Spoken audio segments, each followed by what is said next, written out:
સુરત હજીરા વિસ્તારના હજીરા ગામેમાં સિંગોતર અને આશાપુરીનું મંદિર 400 વર્ષથી વધુ જૂનું પુરાણું મંદિર આવેલું છે। સુરતથી આશરે 28 કિલોમીટર દૂર હજીરા ગામ આવેલું છે, જ્યાં માતા ખોડિયાર શ્રી સિંગોતરમાં આશાપુરા માતાજીનું પ્રાચીન મંદિર આવેલું છે, જેનો મહિમા અસલ તાપીપુરા અને તાપી મહાત્મ્યમાં આવેલો છે અને કહેવાય છે કે શ્રી સિંગોતર આશાપુરી માતાજીનું સ્થાન હાલના પાકિસ્તાન સિંધ પ્રાંતમાં આવેલું છે। ત્યાંથી માતાજી આ પવિત્ર ભૂમિમાં સંભળી રૂપે ફરતા ફરતા આવીને એક ટેકરી ઉપર બેઠા હતા।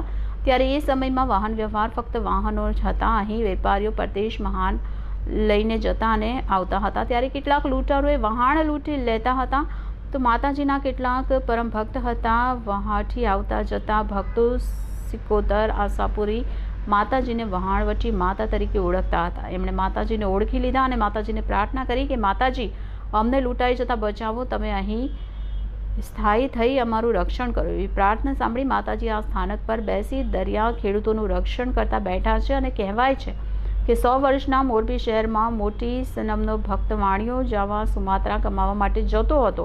માતાજી એમની પરીક્ષા લેવાનો વિચાર કરી દરિયામાં તોફાન ઊભું કર્યું, જેથી વહાણ ડૂબી જવાની તૈયારી હતી। વહાણમાં બચવાની કોઈ આશા રહી નહીં। ત્યારે મોટી વાણિયાએ માતાજીની પ્રાર્થના કરી કે હાલ મારા વહાણમાં જે નાળિયેર ભરેલા છે, માતાજી તમને અર્પણ કરીશ અને માતાજી મારા બાળકો સાથે આવી તમારું પૂજન કરીશ।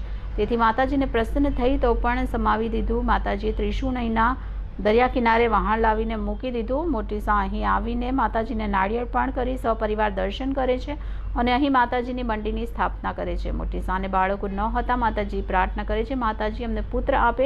એ પુત્ર પણ માતાજીનો પરમ ભક્ત બની માતાજીના દર્શન કરવા આવતો હતો અને માતાજીના પરચા અપરંપાર છે। માતાજીને શ્રદ્ધાથી માનતા રાખવાથી ધારેલા કામ પણ પાર પડે છે। માતાજી જેમને બાળક ન હોય એમને ત્યાં બાળક પણ આપે છે અને કોઈ પણ કામ શ્રદ્ધાથી માનવાથી માતાજી એમની ઈચ્છા પૂરી કરે છે। અને માતાજી બનેવીથી જે સિંદૂરનું પડ મૂર્તિ ઉપરથી ઉખડી જવાથી તેમની ઉપર માર્બલનું કવર બનાવી નવી મૂર્તિનું સ્થાપન અને 1993માં મહાશુદ્ધ તીરસ રૂજ કરવામાં આવ્યું હતું। તો મહાશિવરાત્રિના દિવસે દર વર્ષે સાલગીરી ધૂમધામથી ઉજવવામાં આવે છે અને આ સાલગીરી નિમિત્તે આ વર્ષે સાંજે ડાયરાનું આયોજન પણ કરવામાં આવે છે। સાથે ડાયરામાં ઉપસ્થિત ગુજરાતના કિંગ ગીતાબેન રબારી અને ગોપાલ સંત ઉપસ્થિત થવાના છે અને હજીરા ગામ વતી અને હજીરા મંદિર હજીરા વિસ્તારને જાહેર આમંત્રણ આપવામાં આવે છે। જી, આપનું નામ? મારું નામ ભીખુભાઈ મહારાજ છે। ભીખુભાઈ કયા મહારાજ મંદિરને પૂજાનો અર્ચના કરો છો? હજીરા સિંગોટર માતા। હજીરા સિંગોતર માતાનું કેટલા વર્ષો પુરાણું મંદિર છે? સિંગોટર આશાપુરી માતાનું 444 વર્ષ પુરાણું મંદિર છે। માતાજીનો શું મહિમા છે?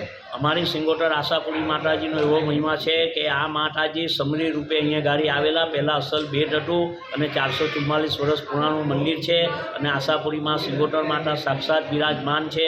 હરેક ભવ્ય ભક્તોની સિંગોટર માતા અને આશાપુરી માતા હરેક ભક્તોની મનોકામના પૂર્ણ થાય છે।